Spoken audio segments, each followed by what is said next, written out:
within realism, we have two important subfields: offensive realism and defensive realism. Offensive realism, the basic premise here is that although power is a means, not an end, states will always try to maximize their power and pursue hegemony when possible. So international relations is a very, very competitive environment. That's because in the face of uncertainty, states will always assume the worst about each other's intentions. Sometimes states may back parts instead of balance, like the US and Britain did in the early days of the Second World War. And there are many reasons that effective balances may not occur, which then creates the possibility for successful power maximization. So aggressors will always seek to exploit challenge balancing coalitions. Conquest may pay sometimes, but not always. Now, the concept of power maximization is the more powerful a state is, the better its prospects for defending itself if attacked. A state would be most secure if it were the dominant hegemonic power, and states will pursue competitive policies to achieve that very position. Of course, they need to feel secure that they have a reasonable probability of success.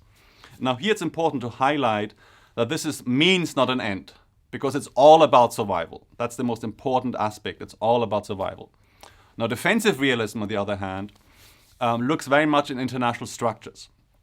And international structures generate a general tendency towards competition between security-seeking states. The pressures and incentives created by the international system greatly limits the potential of cooperation. So that's pretty similar. But, here comes the big but states also recognize the importance of limiting the pursuit of power. So again, power is seen as a means of achieving security, but there's the recognition that this dynamic moderates also the competitive nature of the international system.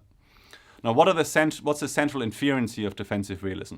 The risk of competition can make cooperation a state's best strategy. So it's unwise for states to maximize power if states will ultimately punish them. How do they punish them? They will balance against them. Now, this was happened to Napoleon, France, 1792 till 1815. That happened to Imperial Germany, 1900 to 1918. And that happened to Saddam Hussein, Iraq War, 1980, 88, and then invasion of Kuwait, 1990 till 1991. So the system punished these troublemakers. Cooperation can, under some conditions, increase a state's prospect for avoiding military advantages and enable to signal its benign motives, thereby increasing its security. Of course, that would be an alliance, according to defensive realists. Defensive realists also talk about balance of threats rather than balance of power. And the central inference here is that states balance against threats, not power. Looking at France and Germany, history of violence, very powerful states that don't feel threatened. The same is true for Canada and the US. Both, share a border, very powerful states that don't feel threatened by one another. So again, balance of threats is an important aspect here. So conquest is seen as an undesirable strategically.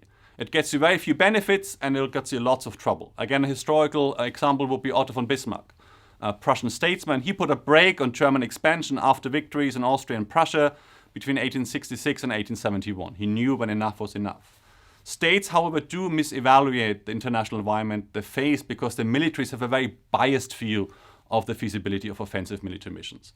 They always believe that they're easier than they really are, and according to this school of thought, for example, Germany prior to the First World War exaggerate both its insecurity as well as the prospect that war could solve its security problems.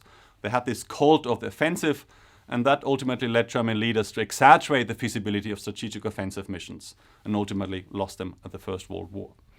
Now, looking at more recent examples, looking at realism and invasion of Iraq in 2002, looking at the Bush administration, really that mistook power for influence. Neoconservatives within the administration did not feel bound by international agreements, did not feel bound by norms. They had a disregard for allies, almost contempt for traditional allies in Europe, and didn't listen to them. The idea was the overthrow would allow Washington to remake the entire map of the Middle East, increase its influence worldwide, and have a benign Iraqi government in place of Saddam Hussein. This rosy picture of how post-Saddam Iraq would look like under US occupation did not materialize. We had very bad decisions from the onset, but the occupying power made. That led to the insurgency, a very slow-burning civil war, and ultimately led to this sort of great game of Mesopotamia, where Iran, Saudi Arabia, Turkey, and other regional powers were competing for influence in Iraq. Many realists would say that this is because the forgotten art of offshore balancing. There was no need for the US to invade Iraq. There was no clear and present danger to the United States coming from Saddam Hussein at the time. Not only was there a huge ocean in between the US and Iraq being very weak, weakened by an international sanctions regime, by a military containment regime, by an multilateral alliance that supported the containment of Iraq. And we also had regional foes like Saudi Arabia, like Iran, and of course we had also US forces in Iraq.